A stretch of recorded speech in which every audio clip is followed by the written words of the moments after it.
काय ते राजकारणी कसे दाबायचे, काय करायचं, हे फडणवीस साहेबांनी खूप सिरियस घेणं गरजेचं आहे. खूप सिरियस घेणं गरजेचं आहे फडणवीस साहेबांनी. साधा विषय नाहीये फडणवीस साहेब, तुम्ही समजून घेताय त्याच्याही पलीकडे लई येतं. अहो कोणाच्या गाडी खाली शिटा खाली मोबाईल ठेवलेले नेत्याच्या, कोणाच्या लई वेगळं अवघड आहे.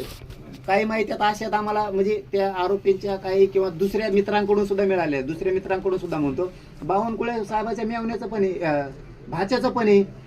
अहो लई येतो असं सांगावंच किती काही कळत नाहीये. बीड जिल्ह्यातल्या काही मराठ्यांच्या नेत्याचं खूप आहे, त्या सुरेश अण्णा धसांचं आहे. लई येत मी होतं किती नावं घ्यावत ना तर पागल होईन. तरी कोणी ऐकलं सगळ्या पक्षाचे नेते मी बोलवले ते. मराठ्यांनी फक्त शांत राहा, माझी हात जोडून लोकशाहीच्या माध्यमातून विनंती. यांचा नायनाट करायला मी पक्का आहे, कारण सगळे वंजारी, काही वंजारी खूप चांगले आहेत, वंजाऱ्याचा काही दोष नाही याच्यात.